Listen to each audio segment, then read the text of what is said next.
Hi everybody!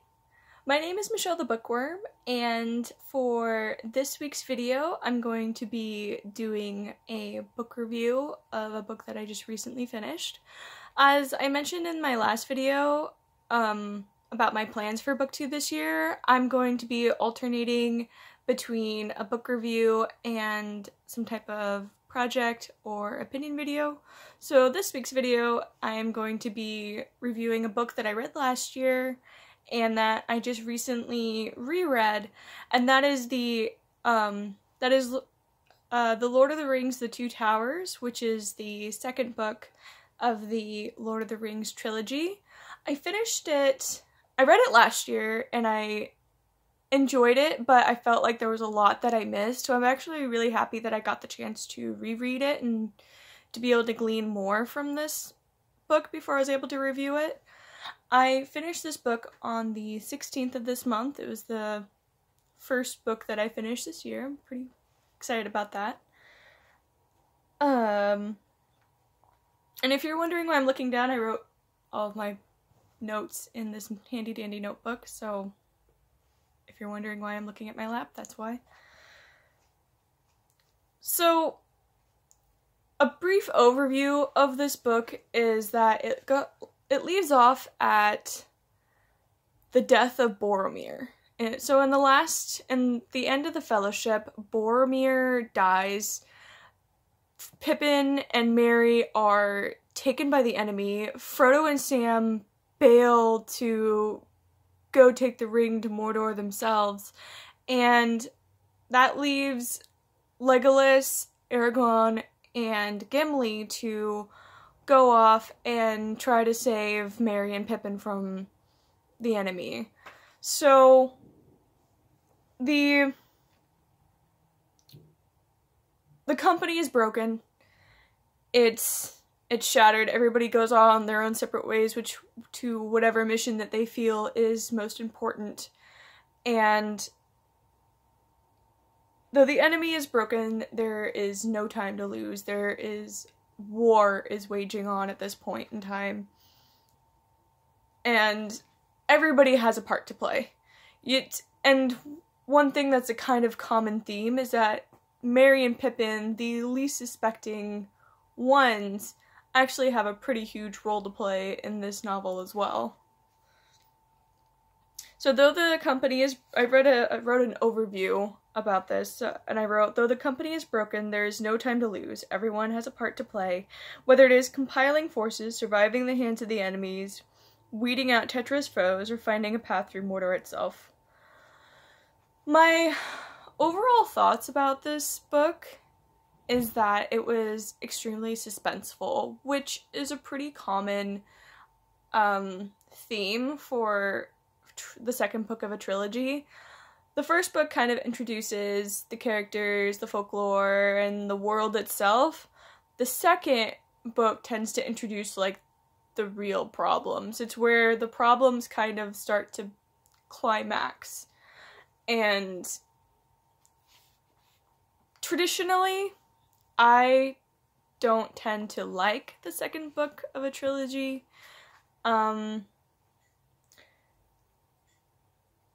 Just because it's really suspenseful, and even though there is progress forward, but it feels like a lot of times it's two steps forward, one step back. There's a lot of small battles won in this narrative, and that's a good thing, but there's also, it creates its own problems, so I feel like for every one problem solved, there's at least one other problem that pops into place that you have to solve as well in this book.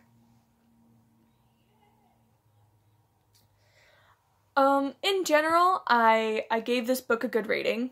I liked the Fellowship more, and I'll get more into detail about that, but I did give this book a good rating because there are still a lot of things that I absolutely loved about this book.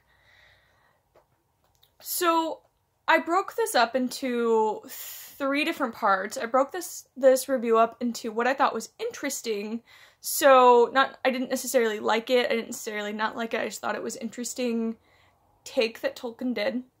I wrote about what I liked about the book and what I didn't like about the book. So, then strangely enough, there seems to be more things that I thought was just more interesting, rather than good or bad about this book. For instance, what I really thought was interesting was that there's 3 enemies, and the movies completely get this wrong, like, as a whole. Which, in the movies, they kind of clump all of these enemies together, and they're all working for this one major force. But in the book, there's 3 enemies. There's Sauron, there's Saruman, and then there's the orcs from the Mines of Moria. And they all have orcs in their command. So there's 3 different bad guys, and they all have an army, which is kind of crazy. It's both good and bad. At this point, you have 3 separate enemies that you're having to fight against, which kind of spreads your forces extremely thin if you're trying to fend off all 3 of these enemies. So here's kind of like what I gleaned from each one of these enemies, because I find this really, really fascinating, because in a lot of other narratives, there's like one common enemy. But I feel like this is more realistic, because when it comes to power and gaining power, there's not just one person trying to gain all that power. Everyone's trying to get it. Everybody wants to be more powerful for whatever reason. So, Sauron is the stereotypical bad guy. He's the maker of the One Ring. He feels that it's his right to have it. And he basically wants the ring so that he can destroy all of Middle-earth and turn everybody into slaves. Seems pretty general trope for a bad guy. Still a good, he's got his own creatures and everything. He's highly intelligent. It's debatable as to whether or not he is kind of all-knowing. He has this all-seeing eye, and you're not sure throughout the novel if he has the power to see you, or if he just has forces all over the place that report back to him. I'm kind of fuzzy on that. I feel like it's a little bit of both. That he has this mystical power to just know where the ring is at all times, because it's so much a part of him. And at the same time, he's got all these creatures and forces under his command, this whole army of men and orcs that he has corrupted. So it's kind of interesting to the power that he wields without having all the power that he could have. It's pretty scary. And he wants to be the most powerful. He wants to enslave all of Middle-earth and basically lay waste to the land. And the Ents are really pissed off at him because he went into their homeland and like fucking destroyed everything. So yeah, he's definitely probably one of the worst bad guys in this story. But even more interesting, I feel like, is Saruman. So Saruman is the original White Wizard, and in the movies, he's portrayed as kind of going alongside Sauron, like he's one of Sauron's commanders or whatnot. That is not the case, and I find this extremely interesting. And so he was a good guy. He was one of the head wizards of the High Council. He is higher than Gandalf. Well, Gandalf the Grey. And I think that concept that power can corrupt even the wisest individual known, that power can corrupt anybody. I just think that that's a really interesting concept, and you can still think that you're doing... I'm not sure if Saruman thinks that... I think Saruman thinks that he's still doing good. Because once he has all that power, he'll be able to do great things. So it's really interesting to see that type of bad guy who doesn't necessarily think that they're a bad guy. They just want more power, and it just starts to corrupt them on the inside without them even knowing it. So, what makes him really dangerous is that he wants more power, but people already trust him. So there's a point in time when they have Saruman cornered. Gandalf does. And they have him cornered with Wormtail, and he's trying to convince the army that has him cornered to lay down their weapons, that what he's doing is for the greater good, that he can make them all powerful, he can help them win the war. And even though they went there knowing that he was a bad guy, just the charisma of his words made them question themselves and almost turn against their leader. Which I think is, like, they say it was a spell, but he also has some crazy charismatic power, which, in my opinion, kind of makes him more dangerous. I mean, there's the one enemy that everybody is up against, yeah. But then there's the enemy that kind of makes sense, and that can get the people who are your allies turn against you. I think that he's probably the most dangerous out of all the villains. Well, I'm calling them bad guys, not necessarily calling them, like, evil villains. I don't necessarily think that he's evil, he's just corrupted. And his charisma itself can bend the will of men. Which, that's a common theme of this book, is that the will of men is weak and flimsy, and even Gandalf can fall prey to it. And that's just, unfortunately, just how it is.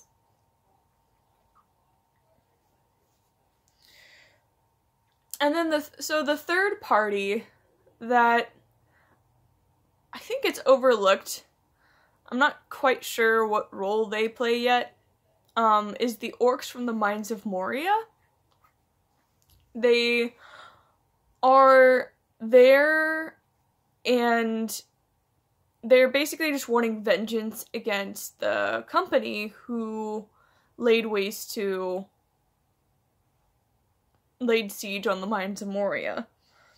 And none of them want to work together. None of them even know why they're working together, and that's what I think is really interesting. None of them know why their masters have them together. I mean, the orcs from the Mines of Moria, they're just going around wanting to kill these guys, and so I think they just kind of banded together with this other group of orcs because of their safety in numbers. But Sauron's and Saruman's orcs have no idea. They just know that they're looking for hobbits. They have no idea why their masters are having them go out and find these little halflings, which they don't even know what a halfling is. Nobody knows what a halfling is. So, even though they're together, they are definitely not united. And I think that really is key, and it's probably going to be key in the next novel particularly because in this novel is all about uniting forces against a greater enemy. So nobody wants to work together, which I feel will be their downfall in the end. Gandalf is currently working to combine forces, and they call him the bearer of bad news. But I'm pretty sure that that's what he's been doing for years, and nobody's just hasn't been listening to him.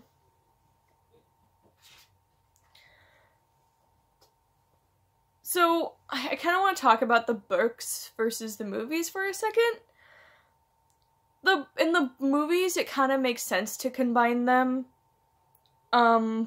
because in movies you have to kind of like streamline it a little bit, but I really like how there's 3 enemies in this book because it's more realistic.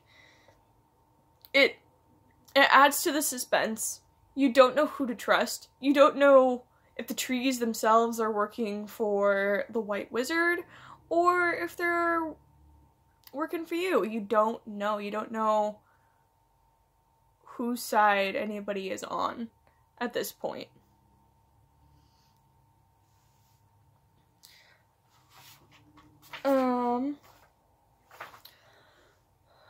Another thing that I thought was interesting about this book that I liked was another thing that I thought was interesting was Smeagol's character. Smeagol's character is basically a warning to anybody who wants to obtain the power of the ring. Smeagol had the ring for years and years and years, and he's a hobbit. This is definitely a warning for Frodo of what the ring could do to him. Smeagol is I'm constantly on the fence. I was constantly on the fence about Smeagol throughout the entire book. I didn't know if he was an ally or not. It was kind of obvious that I felt that he was going to snap at some point in time in the book. And even when he was helping, I felt that it was just, he was going to snap at any point in time.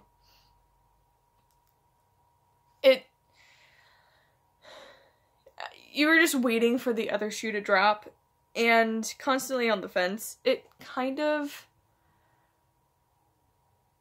just made another edgy aspect to this narrative where you weren't sure even if your ally was somebody that you could trust. So in this section, I would like to talk about what I liked about the book. The first thing I would like to talk about, so my favorite race of this entire series is the Ents. I loved the Ents.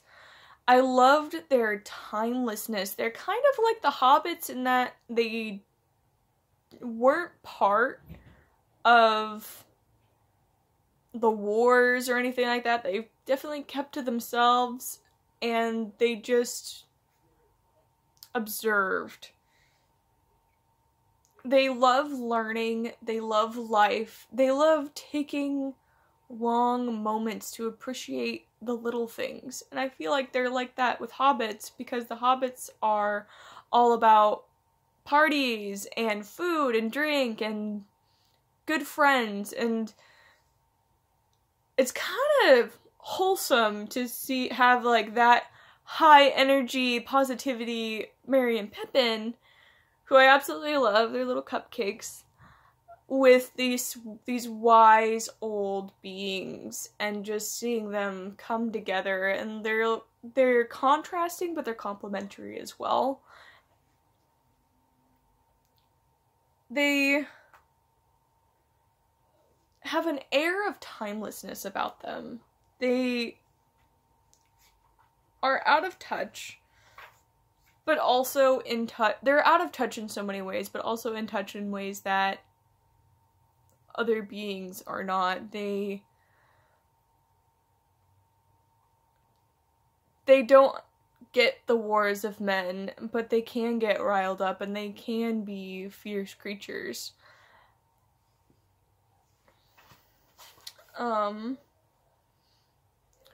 So my favorite character, my favorite character of this entire series is Sam. So you get to see Sam and Frodo for the second half of the book, primarily. And this, I really didn't like the second part of the book as much as I liked the first part. Again, my favorite part of the book was with the Ents. But Sam really showed through all of this. He is the unsung hero of this story. Everybody talks about Frodo and how he's the bearer of the ring. Sam is a bro.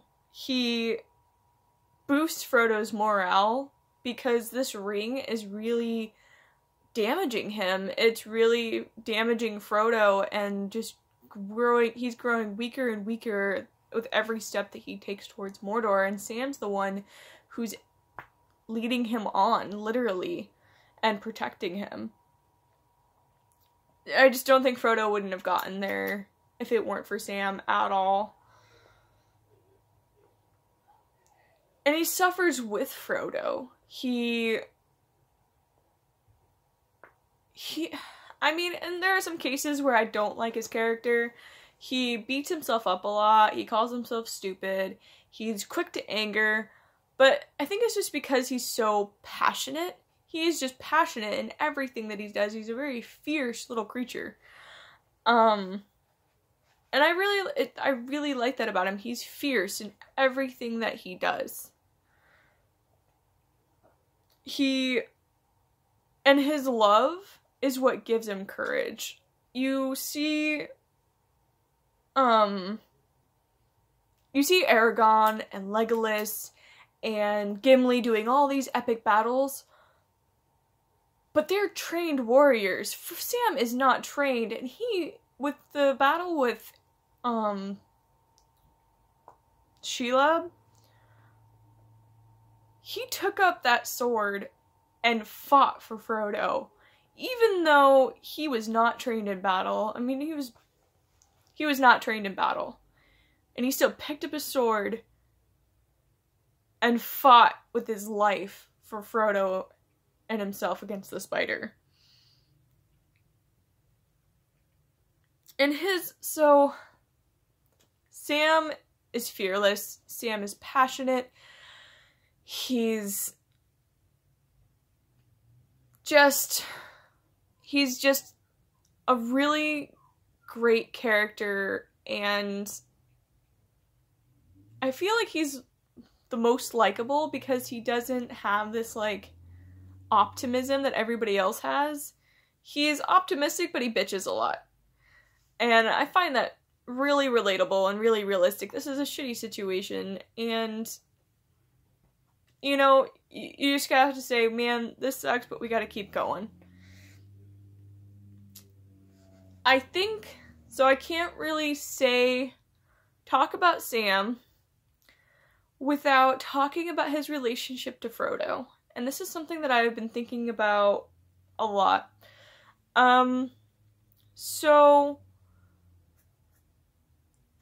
in the beginning, I thought that Sam and Frodo had this master-servant relationship. He looked up to Frodo, he admired Frodo because Frodo's going through a really hardship right now. He's having to bear this burden that he's the only one who can do it because he has the strongest will. And it was a burden that he feels he has to finish because he's the heir of Bilbo. So I was thinking about this relationship, and there's one scene comes to mind where him, Frodo, and Smeagol are all resting, And Sam's not having Smeagol at all. He does not trust Smeagol in the slightest, and even rightfully so. So Smeagol, or Sam, stays up and says, we need to take turns keeping watch, because I don't trust this guy not to kill us in our sleep. So there's a point in time where Frodo passes out, and he's got his head on Sam's lap, and Sam says something like, by golly, I love him. And that kind of took me back a second. And I really thought about it, because my first instinct, especially in today's culture, is, wow, Sam's gay. But, and especially in the books, or in the movies, it really, I remember watching the movies when I was younger and thinking, oh, Sam's gay for Frodo, okay. But it really made me think about the genre that Tolkien was trying to play off of. In the last video, I talked about how the Lord of the Rings has a lot of medieval tropes in it. And one thing about medieval literature is that a lot of it is romantic. So there's a lot of romantic narratives in classic medieval literature, but when they're talking about romance, it's not just the love that a guy has for a lady. More commonly, it was the love a knight had for his lord. So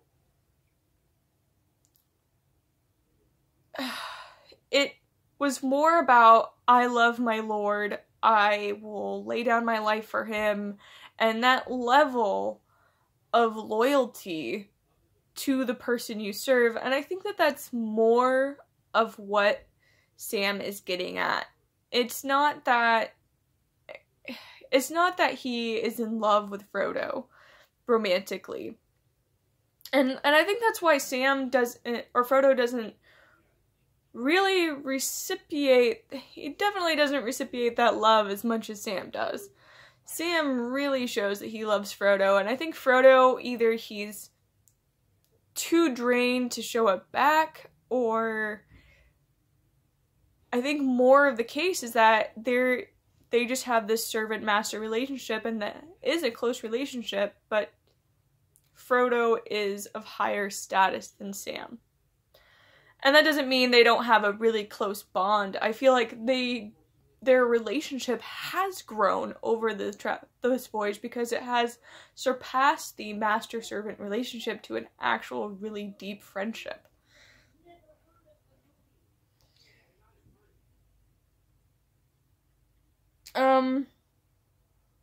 It's still kind of creepy that I just have it in my head, that image of Frodo in Sam's lap and Sam going, I love him. I would like to put a pin in this and maybe explore it more as I read the Return of the King. Maybe I'll be able to glean more about it from there. But I just thought that was it's interesting, and it's probably a topic that a lot of people talk about, but I definitely like to learn more about it, and possibly learn more about Tolkien's take on it. I actually don't know any of Tolkien's input about this novel. I purposefully did that so that I could kind of develop my own theories and my own ideas about what's happening in this book. Later on, I'll probably figure out, oh, what did Tolkien mean when he wrote this? But I'm kind of having fun right now just figuring out what I think. Another thing that I liked about this book is that it was the natural setting kind of reflected the mood of the novel. So this theme is carried on from the first book, and I really it seems to be like a common theme that Tolkien does, And with Merry and Pippin, they're lost in the woods, everything's scary, everything's bigger, everything's just darker. And it makes them feel, it makes it just emphasize that they are small and lost and scared in this strange world, and the only way that, and they have to be taken kind of above that with Treebeard in order to really appreciate the beauty of it. And Frodo and Sam, they're in such a harsh environment right now where they're going through poisonous swamps and desert drylands and through forests that possibly, you know, the plants will make them sick. And I feel like this just adds to the suspensefulness. I mean, first of all, it gives a reason for Smeagol to be there. They need a guide to navigate through these dangerous, treacherous lands, but it also emphasizes just the dangerousness of what they're doing. It wasn't just all woodland forests. There's actual danger and suspense now, and they're bare, they're out in the open, they're reaching the point of no return.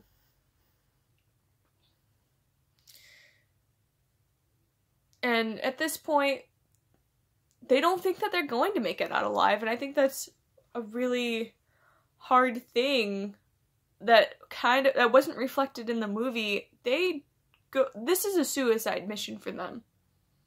They don't think that they're gonna make it out. And it's kind of hard reading that because you get really attached to these characters, and I mean, I've seen the movies, I know what happens, but it's really hard because I can't imagine just not knowing whether or not they're going to be okay. I feel bad for people who were reading this when it first came out and not knowing that they're going to be okay. It's kind of hard, and the energy of the environment enhances that anxiety. Another common theme that I liked that carried on from the first book is the artifacts. So these artifacts save the hobbits' butts time and time again. Again, we have the gifts from Lothlorien. They play a key role in the novel. The cloaks Merry and Pippin were used to hide from the orcs. So there's a point in time where Merry and Pippin get kidnapped by the orcs, and they use like a knife to cut their binds, and then they use their cloaks on accident to just hide. And they were able to hide from the orcs